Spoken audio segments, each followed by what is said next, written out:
Hey guys, Striker here, coming at you with another video. This time we're going to be talking about reasons that you may not be doing as much damage as you think you should. And then a couple quick announcements here in the description below. I have links to my Patreon and my Discord. So if you want to support me in more ways than one, then the Patreon is there, and there's tiers with specific perks like VOD reviews and everything. And then join the Discord if you want to ask me questions directly on there, and if you want VODs reviewed that I could do in my free time or whatever, post them there, and I'm more than happy to answer any questions and stuff like that. Also in the Discord is links to all my guides. It's all in one place, and all the builds I use for Mythic Plus, it's all there. So let's get on with the video. So tip number one, and this was something that was hard for me to get my head around in the beginning when I first got back from taking a year-long break. That is actually using Sigil of Flame on CD. If you think about it, really, it's an uncapped AoE dot that has a 30-second cooldown. And not only does it do a decent amount of ticking damage and it's uncapped, but it gives you Fury. So it stands to reason that even on single target, while in the M+ momentum build, you are still practically using this on CD. And I imagine for a lot of people that's maybe not something they think of. That's, in their actual rotation. Usually we think about Blade Dance, we think about Chaos Strike, I-Beam, Immo Aura. But Sigil of Flame is actually a pretty important part. Even in 5-target cleave, I can show you when I was hitting on the training dummy here, that it's still, look at this, 5 targets. And Sigil of Flame is still doing, it can do 8% of your damage. And especially in the Mythic Plus Momentum build, with the Any Means Necessary talent, its fire damage scales with your mastery, right? So, and then also if you have the Aranog Ring, the Seal of Diurna's Chosen, that puts another dot on him when you do fire damage. And then if you also have this Seal of Filial Duty from Broodkeeper, it can give you a shield, which I just got this in my vault this week, and it's actually pretty nice. I mean, it's DPS loss compared to what I had, but the survivability I feel like is going to be nice. But yeah, anyways, so there's basically 3 rules to when you want to use Sigil of Flame. Now, I know I said you basically want to use it on CD, but there are some considerations, right? And they make sense once I'm going to tell them to you. First off, don't use it during your demonic window, right? I mean, that's a tight window where you got to get a certain amount of abilities off, while Blade Dance and Annihilation are all amplified, right, by your Metamorphosis form. So that's number 1. Number 2 is if you're also in your Essence Break window, right, and if you're in demonic form, then you probably are in your Essence Break window, but I digress. You basically just want to hold on to Sigil of Flame until those windows are done. Now, of course, there is an exception with Metamorphosis. When you're in an elongated form of meta like that, I think there's nothing wrong with pressing Sigil of Flame, especially at the start of a pull and halfway through. And then you can throw all the rules out the door once maybe you're doing the Algathar Academy pull, or many of the pulls in there. They're usually huge. Then you want to press it on CD because it's just huge, uncapped AoE damage, right? The dot's going to scale wildly, right? Flat damage, same amount to everyone, big ticking damage, right? It's great. And then the third rule, is say you're on single target, you want to press it if you're less than 70 Fury. So that's when you're using it as the Fury generator. But yeah, long story short, essentially just use it when your hard-hitting abilities are on CD. Don't press it when you got Blade Dance up or your Immo Aura up. Press those first, get those on CD, then press your Sigil of Flame.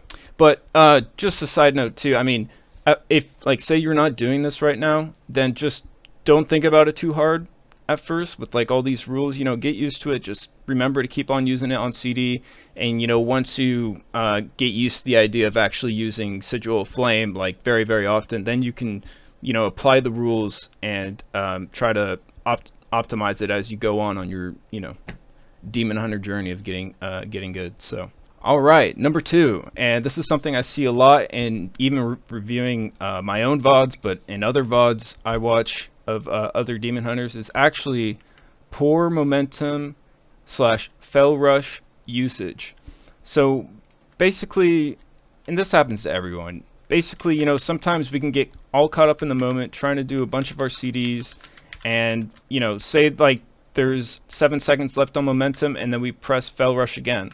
Right, and then we have no charges of fel rush anymore, but we basically refreshed it to 10 seconds while still having 8 seconds left on the buff, right? So essentially what you did there was make it so you had no fel rushes anymore, and you only got 2 extra seconds out of that 1 fel rush use, right?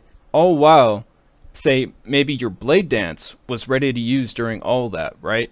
And so you used that last fel rush while keeping Blade Dance still ready to use, and you basically wasted a global, or like 2 seconds. Blade Dance could have actually just been on CD.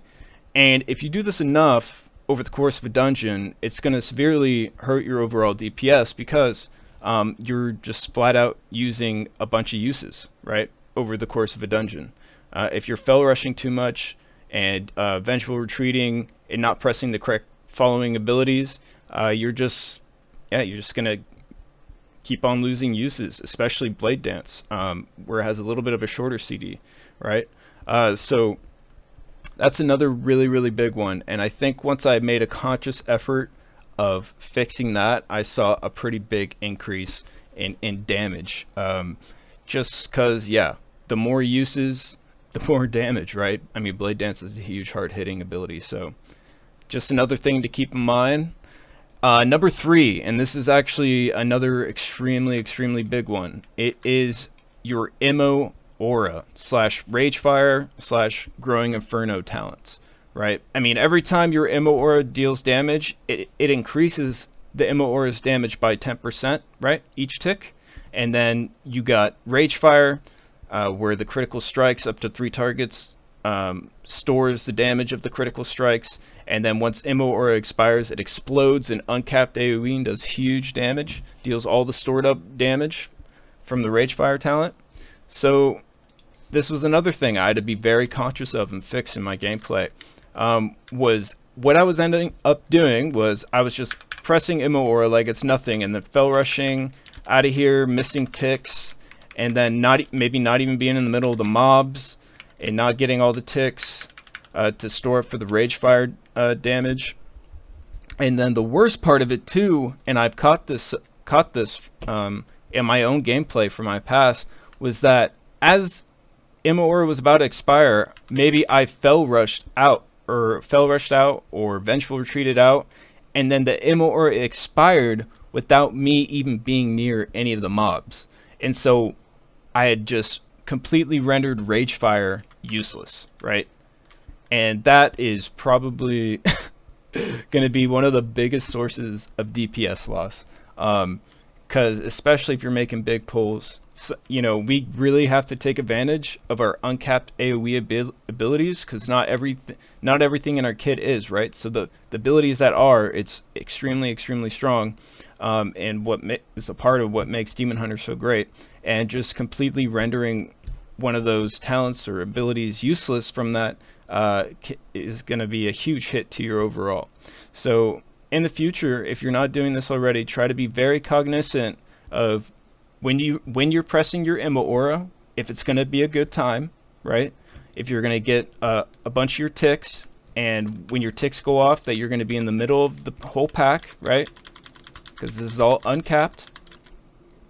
And that as it's ticking, you are trying to keep your momentum up, your momentum buff up, or in the last like 3 seconds before it's going to expire, that you not only have momentum up, but you can try to have initiative up, so that the damage from Ragefire scales with the Know Your Enemy talent, you know, which increases your crit strike damage based off your critical strike chance, right? So it's a lot to manage, but as long as you stay cognizant of it, I promise you, just the fact that you're aware of this tip, your damage will go up. Your damage will go up, right? And just another bonus part here too, I mean, of course, while you're doing all that, making sure that you're keeping Burning Wound up on at least 3 enemies, right? Which is simple, right? If the M plus momentum build, you're just pressing throw glaive all the time when you're doing that. So this segues nicely about the throw glaive. Tip number 4 is actually your throw glaive usage, and also how it interacts with your essence break, your window priority in AoE.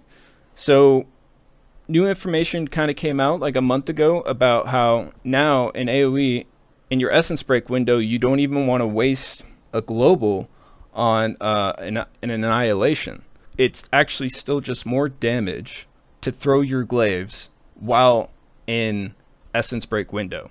I'll be showing a clip of what that rotation looks like in case you haven't seen any of my other guides that go over that. But yeah, it's kind of a weird thing to realize, right? I mean, it doesn't really make sense. Like, throw glaive obviously isn't empowered by it, but that's just how good throw glaive is. And this is especially, of course, if your soul rend dots have fallen off or your burning wound dots have fallen off, right? We basically want those ticking all the time, and we want to make sure that we always have a throw glaive available to keep the dots going. All right, and then number 5, this one's just straightforward. It kind of goes into the tip number 2 and tip number 3.